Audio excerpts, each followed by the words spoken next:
Hey there guys! So today I wanted to share a little bit with you about homeschool. Now this video will not be for everyone, but I'm hoping that whoever needs to see this will find it.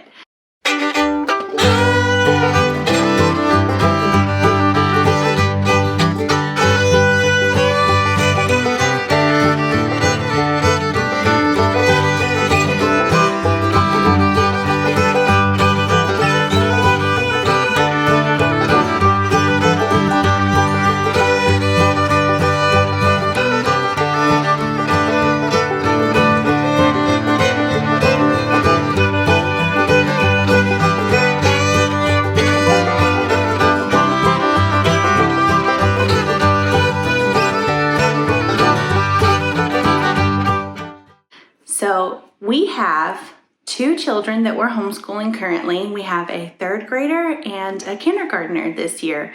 We have been, this will be our fourth year homeschooling. And though that's not a long time, we've learned a lot of lessons with homeschooling. And I'm just hoping to maybe impart some of that knowledge to you guys and probably just more encouragement for you. Hopefully this lifts your spirits and empowers you to school your children if that is your desire. So the first thing I'm going to share with you is that before you begin your homeschool journey, it's very important that you establish your why. Okay, so why is it that you are choosing to homeschool? Some people, it's, their children maybe are having behavioral issues at school. Maybe they're having issues with other children. Sometimes it's developmental challenges that the child has. And then other times, if you're a Christian like we are, you have a Christian worldview, and sometimes it's hard to send your child to public school and have them taught things that maybe you would prefer they didn't learn or didn't learn in the way that they're learning it. And so there's all sorts of reasons.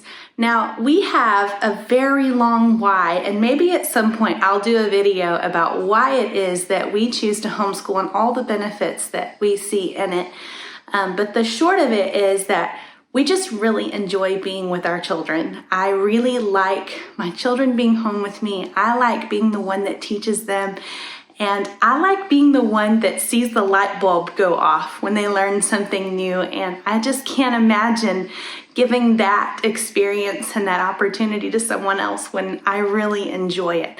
So that's number one. There are many, many reasons why we've chosen to homeschool and why we continue to homeschool, even when it gets hard sometimes, why we continue, why we push through, and why we make it such a priority in our family. So there is a book that I just read this last year that I wish I would have started with. It really does give me a deeper conviction and understanding about education as it pertains to children.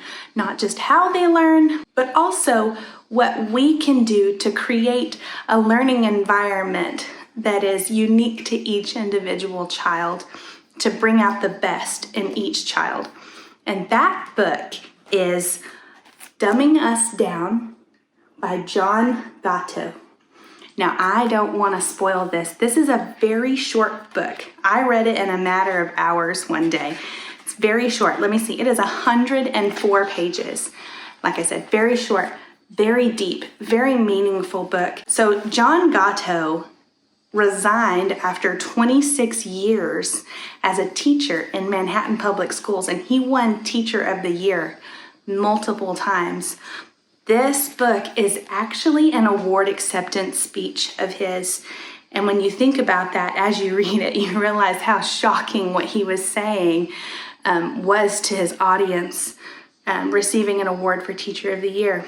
But this man loved children, loved to educate children, and was very passionate about their education, but more passionate about the individual child and reaching the child. He just saw the evils of public education. He saw that a lot of very talented teachers that loved the children and had their best interest at heart just had their hands tied so many times by the system. and he just got so frustrated with it. And he talks about how the public school system, just how it's established and how it's ran, just really doesn't create the best environment for our students. And so I would really encourage you just to read this short book, Dumbing Us Down. It's a happy book. It's not a sad book. It's not depressing, but it is very empowering to hear just someone's passion for children and why education is so important and how you administer that education is so important. And as a homeschooler, it just really empowered me. Trust in my knowledge of my child, that I know what is best and that I have the ability to provide them with everything that they need. And if I love my children, I'm not going to steer them wrong. I'm going to do everything in my power to make sure that they are successful, passionate, kind human beings. And so definitely pick up this book if you haven't, before you start homeschooling journey or in the midst of it. This book really does open your mind. So start there and start with your why. Why do you want to educate at home? And I would just suggest that you write it down. And whenever you start to get discouraged, just have your list there about your why and why this is important. And just remind yourself that you can do this. These are your children. God gave them to you, and He trusts you with them, and that you can do it. So that's number one, find your why. Okay, the second thing I want to share with you is that the curriculum choices out there, it's like the number one or number two thing that you look at when you think about home instruction and home educating your children. Well, what materials am I going to use? And just a quick Google search is going to land you in a sea of options. Now, I don't know if you're anything like me, but it's kind of like when I walk into a store and I just need some shampoo. I'm a very low maintenance kind of girl, and so I literally just need some shampoo. But I go into the shampoo aisle and I am quickly overwhelmed by just the amount of options. It is so confusing to me. And it's hard to know that I'm making a right choice on something as simple as shampoo. Now, you might not be like me. You might not overthink things, but it's kind of almost my job to overthink things. Sometimes I think that's just how I was created. And so it can be overwhelming. There are so many options out there, so many routes you can take. And so if you would just, when you go to look at curriculum, just think about your lifestyle. So home education is not a lifestyle. Home education is something that you place into your lifestyle. Now, things will probably change, your routines will change, and maybe just even the way you look at raising your children is just parenting just cranked up a bit. And I've had friends tell me that. And we need to find what curriculum and what materials fit our lifestyle. So there are so many options. If you want to have an 8 to 10 hour homeschool day, there are options for that. If you want a hands-off type of approach and you want to go completely online and you want your child to have a teacher, that's great. Or there are also very simplified programs. There are Charlotte Mason methods, which if you're in homeschooling very long, you'll hear that name. A lot of curriculums say that they are Charlotte Mason inspired, which I do love in certain instances and for certain things. And then for other things, I like to do it a different way. And so you're going to find your way eventually, but just when you look at curriculums, think about your lifestyle. Think what fits right now. Another thing to remember when you're selecting curriculum is that just because you choose one curriculum this year or this month even, doesn't mean you have to stick with it forever. We have been through so many curriculums in the 3 years that we've completed, and now we're starting the 4th. We have tried so many different things. Some worked, some didn't. Some worked for a while and then they got kind of boring or they got just overwhelming. Everyone is different. And so every child is different. What I've used with my 8-year-old, I might not be able to use with my 4-year-old. And we're already seeing that their interests are so different. and their abilities are so different. And so you have to really tailor this to your life, but that can be such a great thing. It takes time. Just be patient with yourself and don't be afraid to try something and then say, you know what? This isn't working. I want to go try something else. That's a great thing. You are not set in stone what you have to do for the whole year. I have not completed a single curriculum from start to finish all the way through in 1 year. We've not done that. We have switched it up. We have made changes and tweaks, and we've definitely not used every worksheet that they provide, because we would have a 10-hour homeschool day if we did that.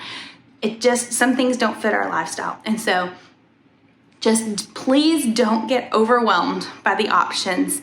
Go into it with what fits my life, what fits our time schedule, and what would my children, my each individual children, benefit from the most? What would they enjoy? Because that's so important.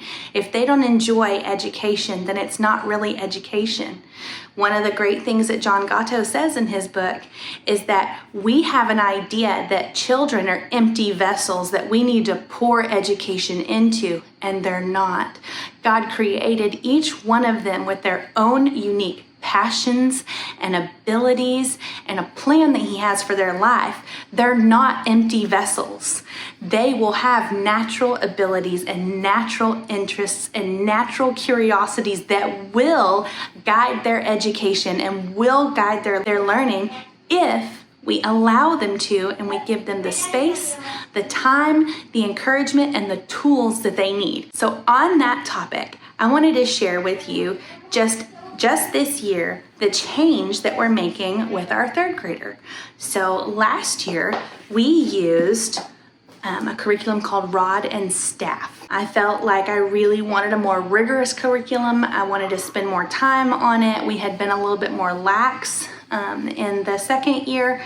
And so the third year, I really wanted to be more rigorous. And so we did Rod and Staff curriculum. But something I wanted to show you is that Eli, my 8-year-old, loved math in the first year and in the second year. And so I thought, well, I can push him a little bit. I can maybe push him and just really make sure he stays on track and do a more rigorous math curriculum. And it backfired big time on me because I did that. I didn't realize that doing math, we were doing it before then, he was actually enjoying and he liked math and he was succeeding at it. And then when I switched to a more rigorous curriculum, he really began to not enjoy it anymore. And so I just want to kind of show you, this is the teacher's manual for Rod and Staff for mathematics. And you can see here, this is an example of a worksheet, or it's kind of, I guess it's like a time drill, and then worksheets over here. They are very heavy on working problems and the worksheets, and just the amount of stuff that they want you to do in these is pretty phenomenal. And Eli just lost all interest in it. It was so dry. He couldn't apply it to life. And it just really shot his interest in math. And he's just now, this year that we've switched, started to really enjoy math again. So I feel terrible, but once again, this isn't stagnant. We don't have to use the same thing forever. And when you realize that it's not working, you can change your mind and you can change curriculum. So I want to show you this year what we're doing. We've moved from Rod and Staff, actually for all subjects, not just math. We've moved from Rod and Staff over to Master Books. Now, we've done master books before. We did master books for first grade, and he really enjoyed it, but I thought, at that time, I thought, well, this is way too light. There's no way this is gonna, be everything that he needs. Once again, before I read John Gatto's book, and since then, we've moved back to master books. Now, master books is very conversational.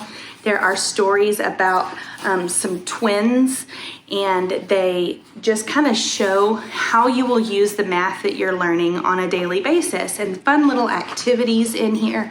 There's not so much copy work.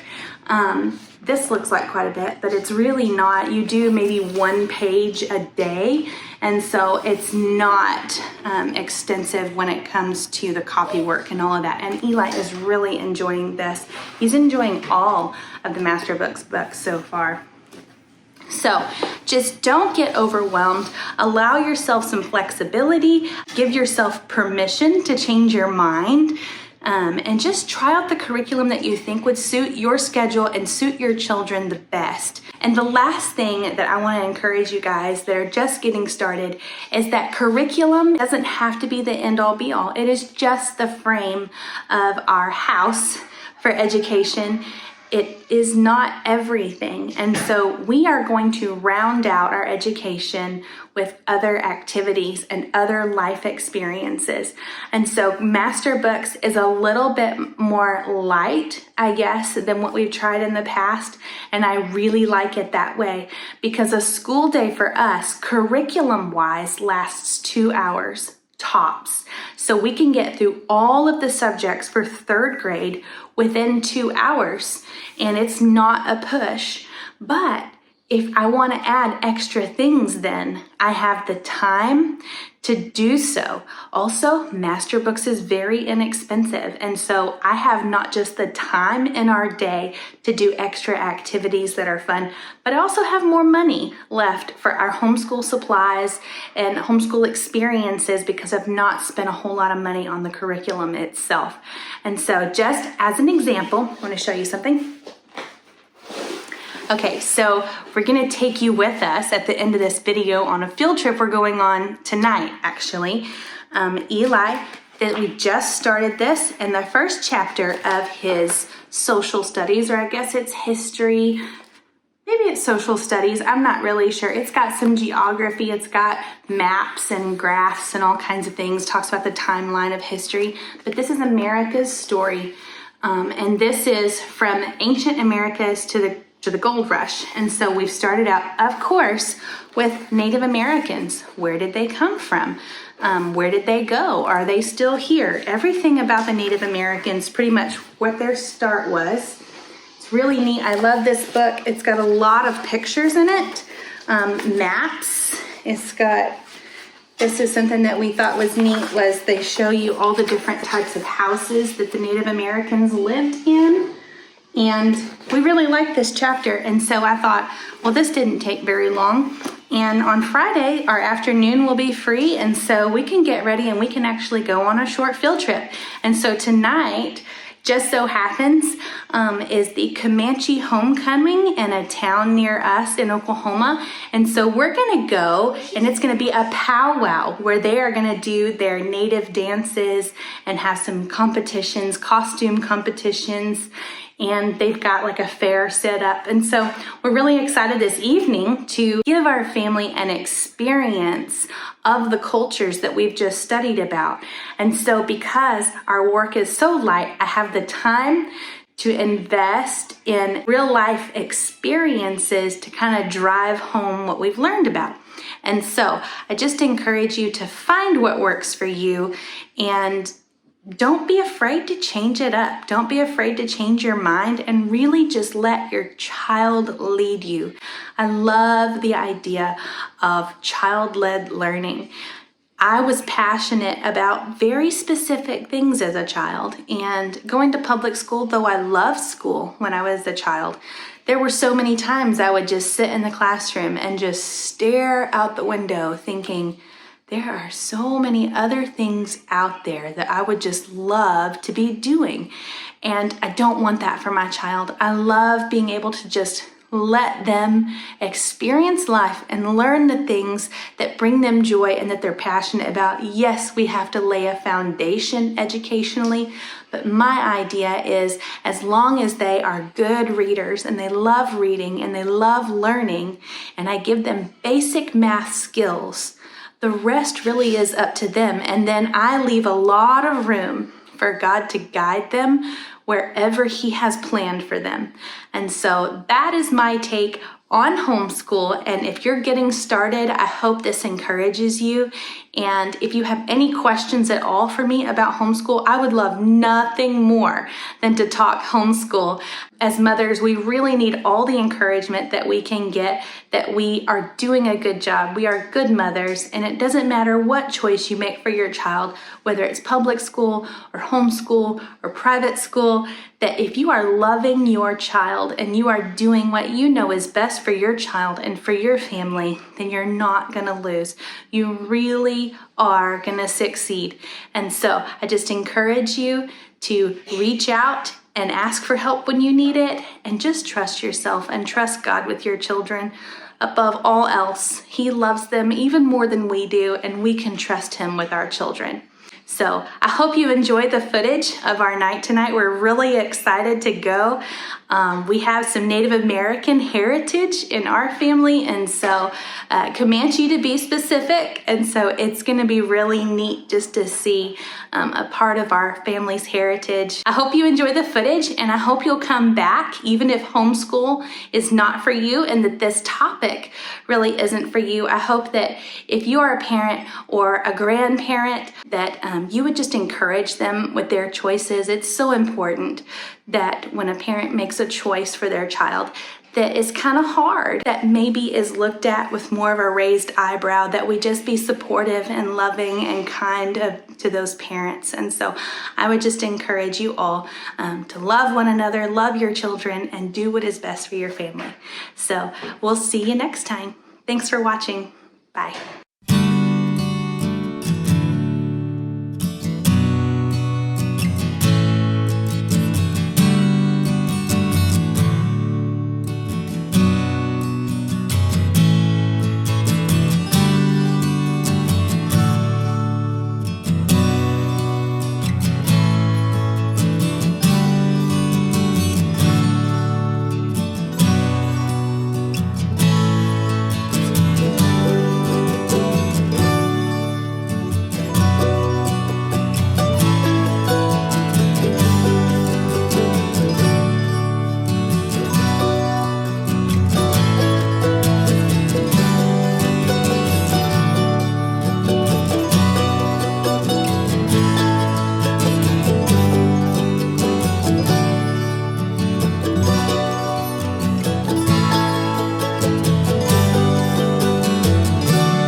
Good, boys, sounding good. Beautiful feeling here. Hoo-yah.